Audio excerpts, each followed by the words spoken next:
Hey guys, I don't know about you, but I'm super excited for the release of Borderlands 2. I've pre-ordered it, my friends have pre-ordered it, and if you have not pre-ordered it, you are crazy because you will not be able to get it in weeks from when it is released because, well, who doesn't love Borderlands, right? So in this mini-series, I'm going to be going over all the skill trees of all the main characters in Borderlands 2, starting with Axton, who's the Commando. His first skill, which you will unlock at level 5, is his saber turret. It deploys a saber turret that automatically fires at enemies when you are near the saber turret. Reclaim it and refund it for some of your cooldown. So the cooldown is 42 seconds, which is fairly substantial comparing to some of the other cooldowns of other characters in Borderlands. So this is where you can start branching off into other skills. There are the 3 skills there. There's the guerrilla, the gunpowder, and the survival. Those are the 3 sections, I guess you could choose, the subsections. And this one is, the guerrilla is kind of for your turret based, but all of them use the turret in the final skill. But this one helps your turret all the way through. The gunpowder is very much of a lone gunner kind of class. You will need this if your turret is not, you will not use it as much, as I find that you don't if you're just starting these games, like Borderlands 2. So I find the gunpowder is fairly good, and the survival is very good because you will be almost like a heavy. You will have lots of health and lots of shield, which will help you in battles, no doubt. So I'm going to go through all the skills, and I'm going to tell you which one I think is the best. So for Sentry, increases number of shots your saber turret fires in each burst. Also increases your saber turret's duration. That is very helpful. I find that if I choose Axton the Commando, I will definitely go for this skill first. For Ready, it increases your reload speed 8% per level. That is a lot if you want to stay in the battle while reloading guns. For Impact, it increases gun damage and melee damage. That is very good if you're a lone gunner. And it is unlocked as early as level 6, so you can use that right off the bat and really get your game going good. For that skill, it increases your weapon swap speed and aim speed. Also, your movement speed is increased while aiming. 14% weapon swap speed, 14% aim speed, and 7% movement speed per level. That is very helpful due to the fact that there are so many sights in Borderlands 2 that allow you to see almost everything that is going on in the fight, so being able to move faster and still aim down the sights faster, that is very good, especially for how easily you can unlock it. For Healthy, this is starting to get into the survival classes, so this is where you start increasing your health and shield. So this increases your maximum health by 6% a level. That's 30% at level 5. That will be very, very useful. Especially in later levels when you get lots of health, increasing it by 30% will help you, no doubt. For Preparation, increases your shield capacity. Also, when your shield is full, you regenerate health. So increases your shield capacity by 3% each level, and you regenerate 0.4% of your health per second when your shields are full. Which is, I find that is very useful because your health regenerates very slowly, and at this skill, level 5, that will help you a lot. Believe me, it'll help you a lot. If you have not played Borderlands 1, you notice that health is a big problem, but shields are often not. For the Tier 2 skills, for your laser sight, increases the accuracy of your saber turret, 10% per level. I'm not sure how accurate the turret in Borderlands 2 is compared to Borderlands 1, because in Borderlands 1 it was very accurate. But judging by this will be a very useful skill for your turret. For Willing, improves your shield recharge rate and shield recharge delay. This is going to be very useful if you want to stay in the battle while everything's going on, especially if you're doing co-op and you make sure you want to get that extra XP for killing enemies. So your shield will keep recharging. That's very, very useful. For Overload, increases the magazine size with assault rifles 10% per level. Wow, and I mean wow, that is going to be very, very useful. Metal Storm, it's a kill skill, which typically I'm not a fan of, especially if you're fighting bosses where not many other enemies are coming with you. It's not as useful as some of the other traits. But killing an enemy dramatically increases your fire rate and reduces recoil for a short period of time. So reduces recoil by 15% and you get a 12% fire rate increase. That is fairly good compared to some of the other kill skills, but I'm still not too much of a fan of it. Last ditch effort increases your gun damage and movement speed while in fight of your life. Notice how it says movement speed, as in Borderlands 1, while you're in fight of your life, you could not move. You were in one spot. And often, if enemies ran away from you after that, you lost lots of money, and sometimes it just didn't help at all. But this will definitely increase the chance of you getting back up with that damage and movement speed. For pressure, improves your reload speed and shield recharge delay based on how much health you have. The lower your health, the higher the bonuses. That's fairly good, but I have to admit, you have to really think about if you want this based on some of the other skills that there are. Okay, let's start getting into these tier 3. Onslaught. It's another kill skill. Again, I said I'm not too much of a fan of it. But killing an enemy increases your gun damage and movement speed for a short period of time. That's fairly useful, actually. In Borderlands 1, some of the kill skills were not as useful, but it seems that they are definitely better in Borderlands 2 and more balanced. For Scorched Earth, adds multiple rocket pods to your saber turret, 22 rockets per volley. That is amazing. Notice that any of the middle skills in the tier 3, you can only put one skill into, but that is still 22 rockets per volley. That is going to be very, very helpful. For Able, damaging an enemy causes you to regenerate health for a few seconds. This effort does not stack multiple times. As in, if you shoot an enemy, you will regenerate health, but you will not regenerate health if you shoot an enemy multiple times. You have to wait for this 3-second delay every time you shoot an enemy, and you get 0.4% of your maximum health per second. That's fairly useful, actually, especially if you're facing easy enemies who got a lucky shot and you want to regenerate your health quickly. That'll be very useful. For Steady, reduces recoil with all weapons types and increases grenade damage and rocket launcher damage. If you're a fan of explosives, as in grenades and rocket launchers, who wouldn't enjoy this, right? This is just a generally good skill to have. For the longbow turret, your saber turret can be deployed using a longbow technology, allowing you to deploy it much further away, also increases the health of your saber turret. This skill it's unorthodox how good this skill is, especially the turret health, which is increased by 110%, and your deploy range, which is increased by 10,000%. So basically you can throw it as far as you want. So all you have to do is throw it right into the middle of battle, and then as you're running there, your turret will take out some of the easier enemies, so you can focus on taking out the harder ones with the turret. For Battlefront, while your saber turret is deployed, you can deal increased damage. This is actually very, very helpful. I find that if I use the gunpowder skill tree, I will definitely use this skill. It's going to be very, very helpful. For this skill, it reduces the duration of status effects on you, as example, burned, corroded, electrocuted, and slagged. Also increases your maximum health. It's a fairly good skill, especially because some of the bosses often have these special weapons which are burned, corroded, electrocuted, and so on. But the only problem is the maximum health only increases by 1% per level, but the status effect durations lose 8% per level. So it's useful if you know what you're getting into, but I would not suggest this skill. For this skill, your saber turret projects a protective shield. The shield attempts to block enemy ranged attacks, but lets friendly ranged attack to pass through it. Enemy movements and melee attacks are not affected. So your turret will get a shield, and this is going to be very helpful if you're playing as a team. So I would highly recommend this if you're doing it in split screen or co-op. For quick charge, it's another kill skill. Again, I'm not too much of a fan, but I might start using these, seeing how good they are. Killing an enemy causes your shields to quickly regenerate for a short time. It's okay. Again, it's debatable whether you like these skills or not. Personally, this skill I would not go for because 1% of your shields per second, you'll do that over time with better shields anyway, so I would not suggest this skill.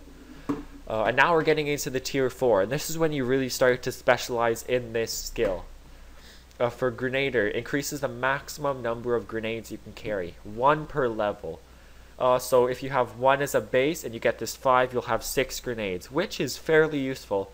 Again, if you can buy grenade upgrades for the number of grenades you can carry, just like you can in Borderlands 2, you will be able to carry lots and lots of grenades, and that's very, very helpful, especially due to the number of grenades that have been added in Borderlands 2.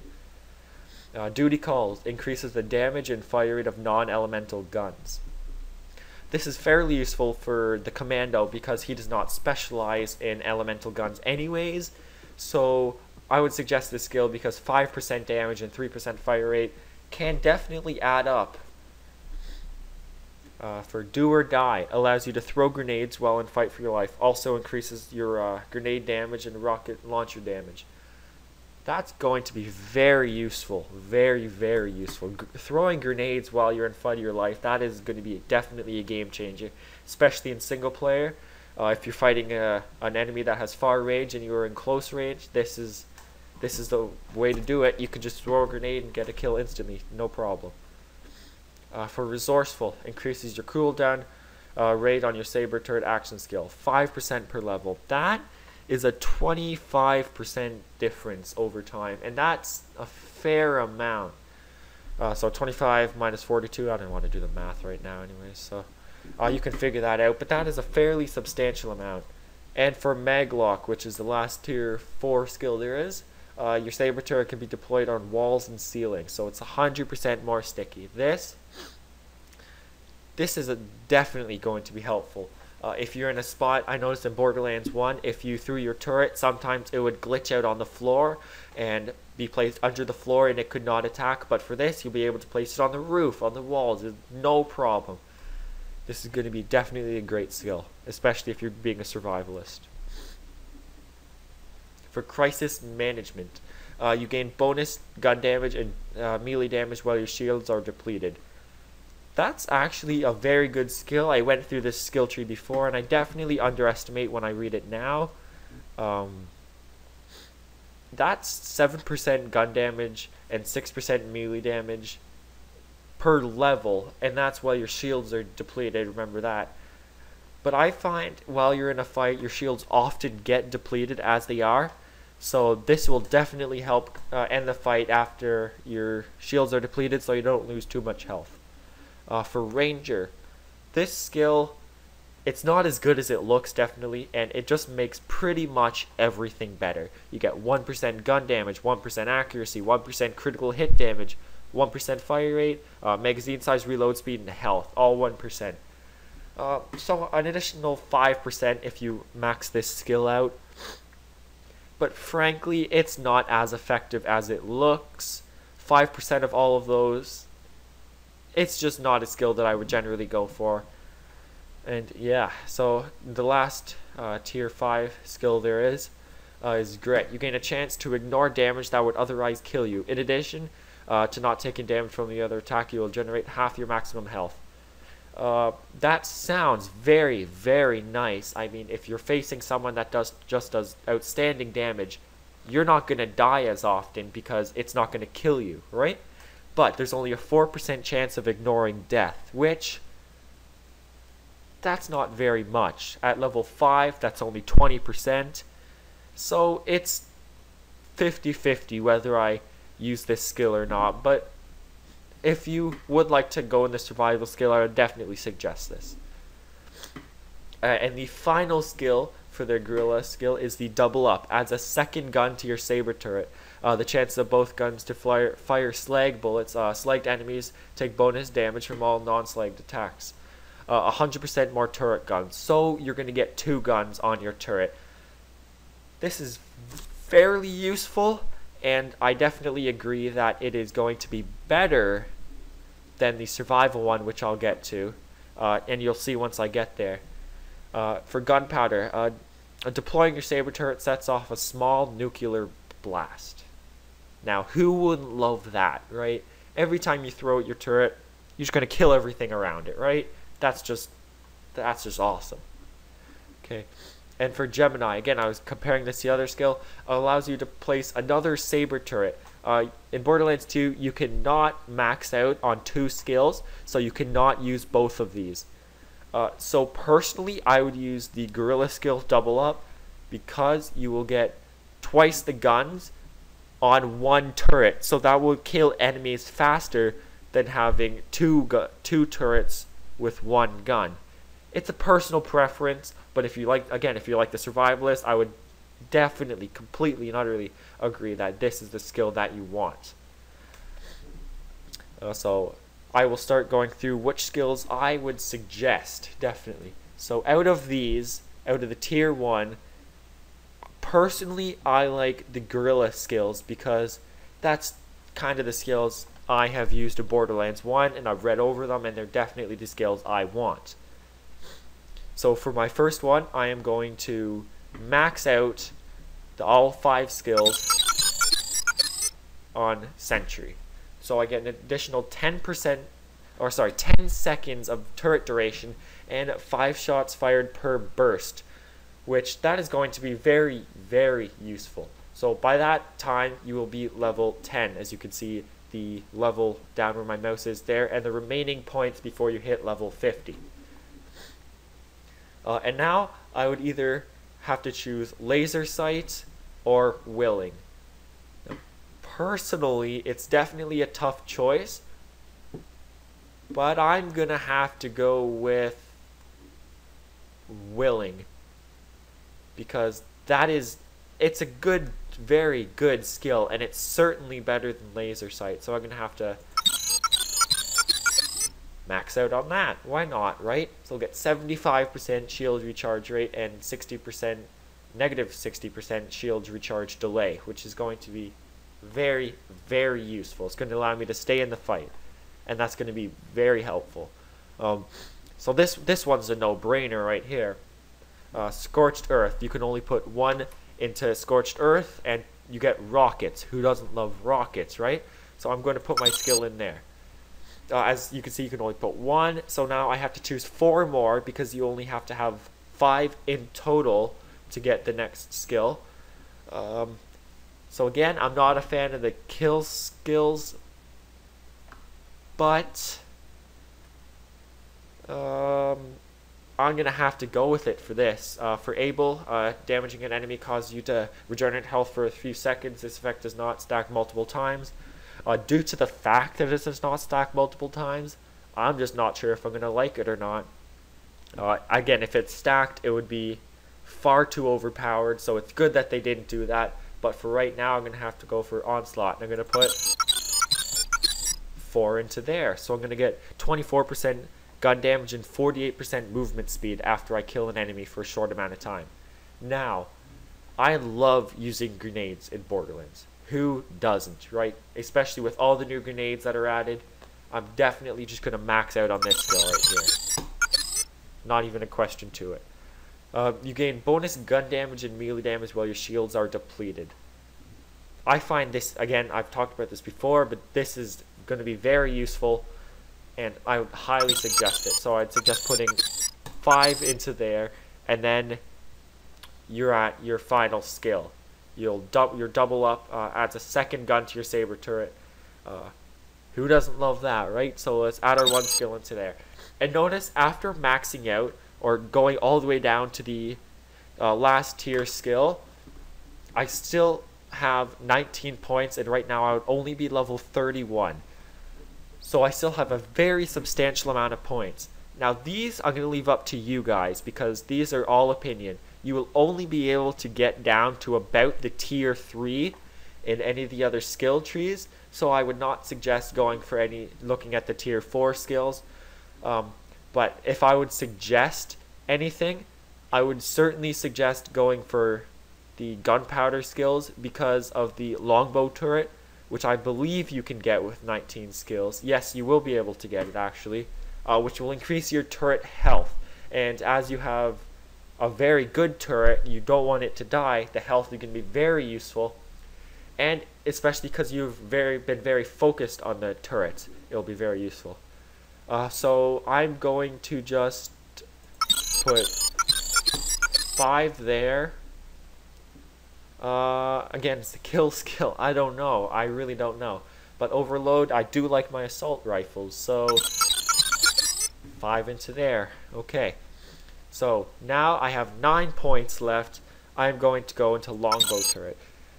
And now I have 8 points left, but now you're level 42. You've been doing very well in the game. You're pretty much finished the game by now. And now it's really up to you. I would suggest Battlefront right here, because while your turret is deployed, you get damage and everything: gun damage, melee damage, grenade damage. This is just going to be very, very helpful, no doubt. So I'm going to put all 5 into there. And now that you have 3 points, you're allowed to do or die. So I guess I was wrong. You can, in fact, get down to the 4th tier, but not by very far. So I'm going to go do or die, which allows me to throw grenades and fight for your life.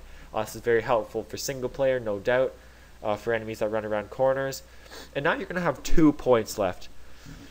It's debatable some of the skills you could get, but I'm just going to... I'm going to increase my maximum health by 12%. And by now, you're level 50. You have no doubtably beat the game. You're going to be a professional. You're just going to love this game. This game is amazing. Again, it hasn't even released yet. I'm not sure it's going to be released by the time you get this video. But, again, this game, it is just going to be amazing. Oh, I'm so excited. It's the only thing I've been able to think about for the past 2 months, pretty much. So that is going to be the end of it, I guess. So I went over the skill tree for Axton the Commando class. I hope you liked it. If you like the video that I did here, I'm going to be doing it on all the classes. If you'd like to see it, just go to my channel. It is optional to subscribe because I'm not sure how often I will upload videos, but feel free to. But definitely comment and like it, and if you really feel like this was helpful, favorite it and share it as much as you can to help my channel grow, because if I notice that people start liking these, I will start doing more. So thanks guys for listening, and bye.